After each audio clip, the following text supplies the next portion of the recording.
everyone, this lecture video content is the full discussion on motion of a loaded spring.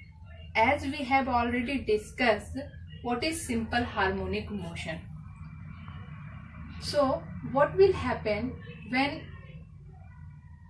we take any spring and it is loaded by a weight, then at that time the motion produced by the spring is the simple harmonic motion.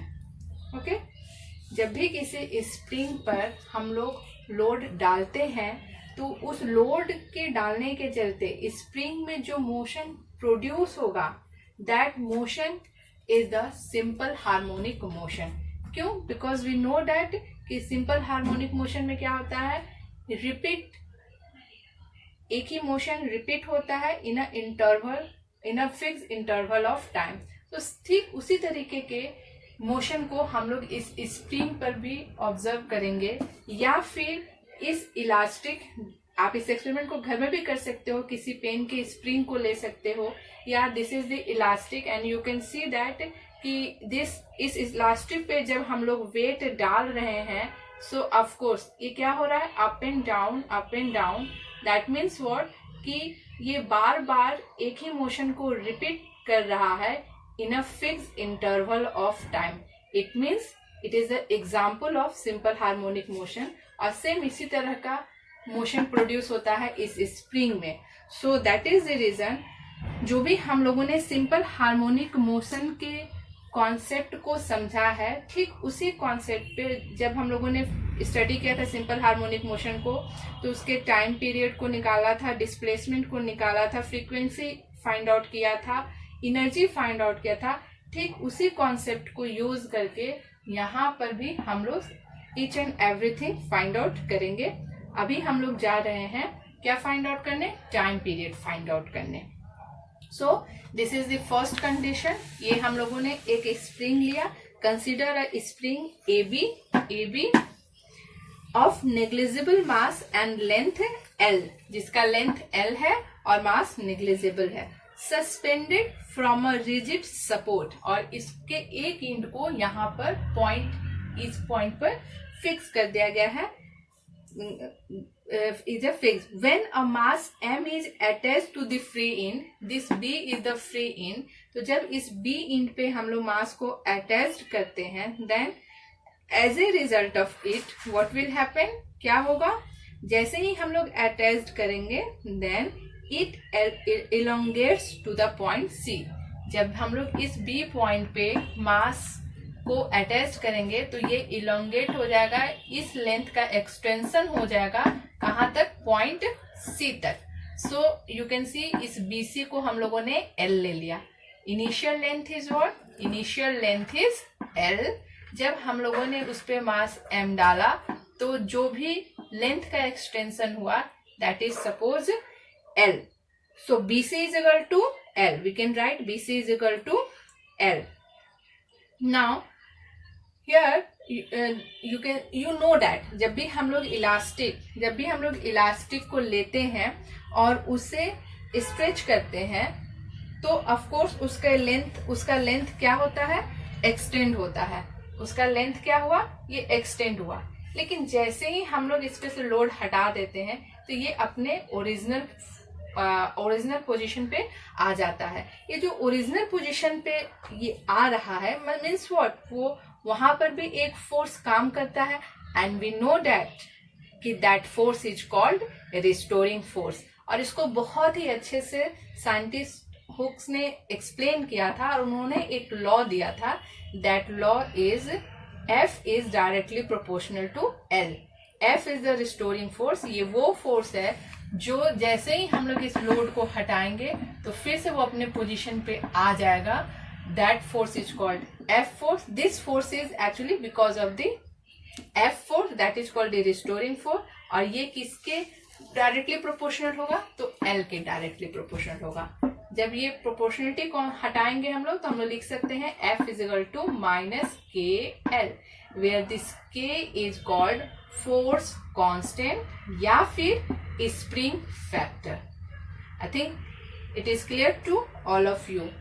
Now आपके दिमाग में एक बात आता होगा कि ये minus sign क्यों है यहाँ पर.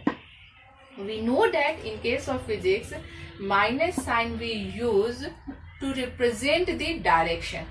So अगर यहाँ पर भी हम लोग देखें तो जब हम लोग मास डाल रहे हैं तो जो लेंथ इलोंगेट हो रहा है, दिस इज टुवर्ड्स डाउनवर्ड, जो यहाँ पर दिख रहा है.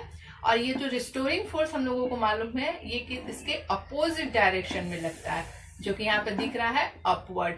सो both are opposite direction and that is the reason यहाँ पर माइनस साइन लिया गया है. So you can say that the minus sign indicates that while the extension in the spring takes place downwards, the restoring force acts upward, that is in the opposite direction.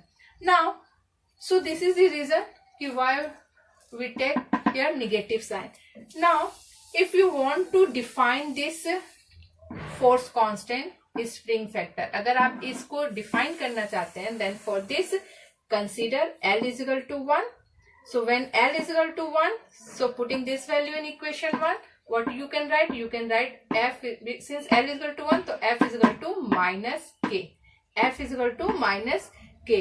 Therefore, the force constant or spring factor of a spring may be defined as the restoring force set up per unit extension in the spring.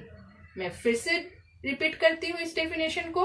The force constant of a spring may be defined as the restoring force set up per unit extension in the spring. Okay, so this is about the Hooke's law and how we can define this K, that is force constant. Now just imagine this second figure. Second situation को आप consider करो. जब हम लोग load डालेंगे तो of course B से ये पोजीशन डिस्प्लेस होकर के सी पे आ जाएगा, लेकिन क्या फिर पोजीशन चेंज होगा? नहीं. एक पर्टिकुलर समय आएगा जिसको हम लोग, जिस पॉइंट को हम लोग सी बोल रहे हैं, वहां पर उसके बाद वो मूवमेंट नहीं होगा. एक पर्टिकुलर, ये वो पर्टिकुलर पॉइंट है जिसके बाद वो मूवमेंट नहीं हो रहा है. इसका मतलब क्या है?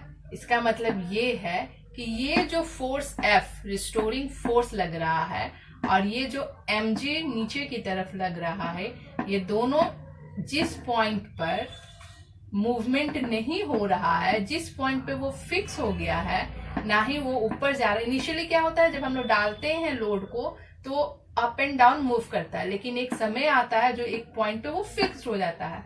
वो फिक्स क्यों होता है? क्योंकि ये जो फोर्स F है और ये जो डाउनवर्ड जो फोर्स लग रहा है बिकॉज ऑफ दिस मास, वो दोनों बराबर हो जाएगा. And that is in physics what we called, yes I know, all of you know, that position is called equilibrium position. So अब हमको mathematics, this is the physics, और mathematics में इसको हम लोग कैसे लिख सकते हैं? F is equal to minus mg at position C वो पोजीशन है जहां पर F और mg का वैल्यू बराबर है. M is the, of course, minus is the, of course, direction. So this is your equation 2. Now, अगर आप equation 1 और 2 को अच्छे से देखो तो लेफ्ट हैंड साइड में दोनों का क्या है? रिस्टोरिंग फोर्स है. दोनों ही रिस्टोरिंग फोर्स है. That means what? You can equate the right hand side. So you can write KL is equal to mg. When we comparing equation 1 and 2, then we have equation 3, that is KL is equal to mg. अब हम लोगों को इस third figure का काम है. करना क्या है? Now displace the attached mass to the point D through a distance y below the equilibrium position C. Means हमें क्या करना है? अभी हम लोग, ये हमारा पॉइंट B फिक्स था. हम लोगों ने जब लोड M डाला तो ये B पॉइंट डिस्प्लेस होकर के C हो गया with the extension of L. अब हम लोगों को इस थर्ड फिगर में क्या करना है? इस थर्ड फिगर पे हम लोगों को ये इस सी पॉइंट को डिस्प्लेस करके डी पे लाना है। और यहाँ पर सपोज कि जो हम लोग डिस्प्लेस कर रहे हैं वो डिस्प्लेसमेंट वो लेंथ y है। तो अगर B से D पॉइंट को कंसीडर किया जाए तो B से D का टोटल डिस्प्लेसमेंट क्या हो जाएगा, L प्लस वाई, L प्लस वाई। तो फर्स्ट केस में, इस केस में जब हम लोगों ने रिस्टोरिंग फोर्स का फॉर्मूला हुक्स लॉ का फॉर्मूला लगाया था, रिस्टोरिंग फोर्स फाइंड आउट किया था, तो हम लोगों ने क्या लिखा था, F इजिकल टू माइनस के एल। ये हम लोगों ने सेकेंड कंडीशन के लिए लिखा था। अब जब वो और y से डिस्प्लेस हो जा रहा है, मीन्स ये L की जगह पे क्या हो जा रहा है, L प्लस वाई। तो इस कंडीशन के लिए हम लोग रिस्टोरिंग फोर्स क्या लिख सकते हैं, F dash is suppose the restoring force for the third condition and F is the restoring force for the second condition।